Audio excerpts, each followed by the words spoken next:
So you've been doing this now for 5 years. 5 years, babe. 5 years. What have you learned? I mean, the idea was to empower scientists just like technologists are empowered in Silicon Valley. What have you learned about that process and how? Well, I think that for me, the goal of this was like make scientists celebrities the way other people are celebrities. Like Zuckerberg and Sergey, obviously, like they can create a company and they're scientists and they can create a company and it has huge financial rewards. And you know, Michael Jordan and sports athletes and celebrities, like they're all known. And my goal was like, how do you actually make scientists part of the pop culture? And how do you make them to be celebrities? And people could grow up and say, I want to be a scientist and I want to get a breakthrough prize award and it's going to have money, but I'm going to be passionate. Like, how do we actually instill in the youth that like, this is a really exciting, viable career opportunity? Do you think it's working? I do. I actually really do. I think that like the live TV, getting these scientists out there talking about it. I think that trying to trickle it down more and more, even to kindergarten level, like getting people excited about science, for sure. I think it resonates in the whole industry. What is the breakthrough you're most excited about so far? I have two things I'm super excited about. One, obviously, I'm biased because I'm in the world of genetics. And so many of these discoveries have a genetic basis. I think the second thing is that my dad is a particle physicist, and I absolutely love seeing his peers and people I've known my entire life who've never looked for any kind of celebrity and never looked for any kind of fame, and they're just purists. They love what they do, and they're getting this attention. And it's what I always said, like, these people are so wonderful.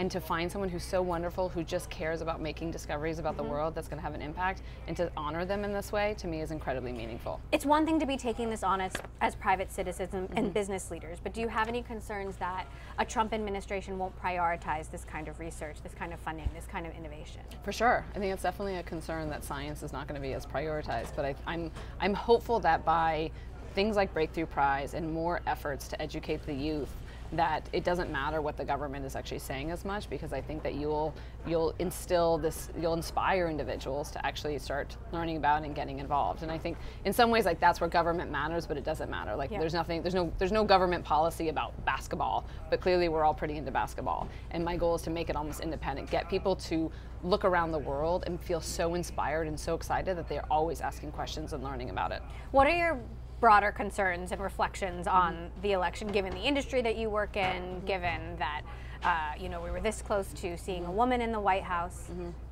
To be honest, like I'm wait and see. You know, I love to actually be able to judge once things are happening, and I'm eagerly waiting to see actually who's going to be FDA commissioner, and I now see who's HHS, and I'm excited about the idea of potentially, you know, more freedoms, obviously, but obviously want to keep supporting the fact that science is incredibly important, and that without a scientific, fact-based world that we're living in, then I have concerns. What about some of the potentials, whether it's unwinding the Affordable Care Act or not hiking drug prices as much as previous? So I'm waiting to, so I think there's all kinds of ways to spin in terms of worries. I think without a doubt, the benefit of Affordable Care Act is that there are millions of Americans who are saying, wow, it's like great to have health care. And I think without a doubt, it will be hard. People want to have those benefits. People want to actually feel empowered to actually take charge of their health. So I'm completely open-minded to alternative ways of looking at it. I'm a Kaiser baby. I've always been a huge fan of Kaiser. I would love to see Kaiser take over everything. But I think that I'm open-minded, eager to see what's going to happen. But I know that once those people have gotten actually their health care, it's going to be hard to take it away from them. So give us an update on 23andMe. You're now selling genetic data in addition to charging consumers to give them that data. How do you see? Well, we never sell genetic data. We've always done research projects, and so it's one of the things that I am, without a doubt, the most exciting thing for me. I love that consumers are stepping forward and saying they want their genetic information, but almost more than that, I absolutely love how well we can make discoveries from this research database. And I get people who have had sarcoma or have migraines or have some kind of chronic ailment, and they're saying, just help us understand why this has happened to us.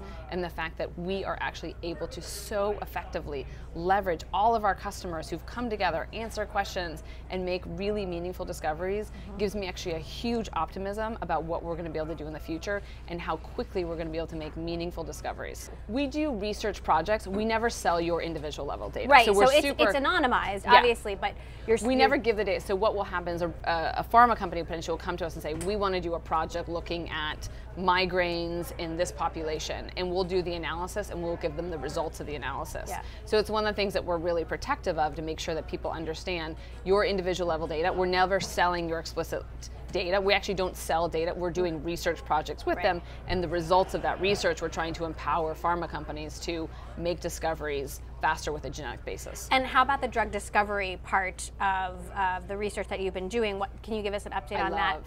And any diseases you're honing in on? Like being in a science event, you shouldn't be that excited. But like, it's one of the things that almost keeps me up at night, because I'm so excited. Like, I'm so proud of my science team at how well the system works. And we are making discoveries. And we have Richard Scheller, who's running our therapeutics unit, who came from Genentech. And we have a number of compounds in development. We have new labs going up in South San Francisco. So I'm enthused and incredibly inspired that the database of information will potentially yield novel therapeutics, and I'm hoping to prove out the fact that we can do it faster and more efficient than other pharmaceutical companies, because we're starting with a human genetic database. And are there any diseases you're honing in on, or conditions? That's the thing that's amazing. We follow the data. So there's a number, it's interesting. We're looking at things from autoimmune to cancer to liver diseases, like across the spectrum. So there has been some management turnover lately. Talk to us about the vision, how you're restructuring, how you see the company in 2-5 years.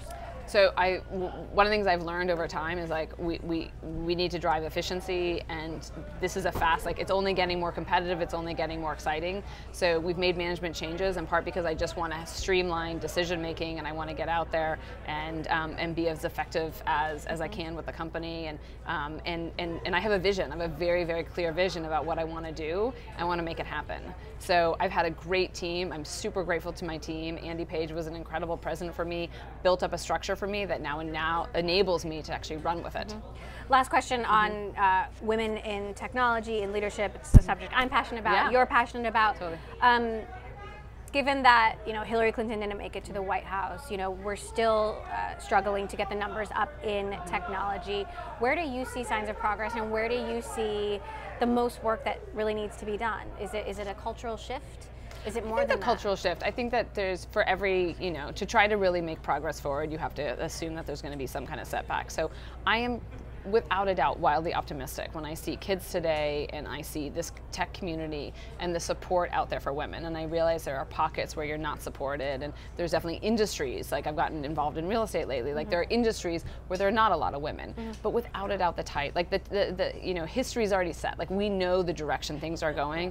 It's a matter of time. And I think that the most important thing, I think, for women like me, is making sure that we all have a responsibility to mentor the next generation. So for you and for me, it's our job to make sure that our children and that the younger generation out there, that we're volunteering in schools and that you're showing people that you are a role model. And one of my favorite parts of 23andMe is the number of young girls, from their teens to their 20s, who come up and say, because of you, I was inspired in science. Like, there's like, that to me is a slam dunk. There's nothing that is better or more rewarding for me. And because of that, like, I feel like I do have a responsibility. There's a civic duty for me to go back and actually inspire and to work with girls and believe in them and say, you can do any of these things.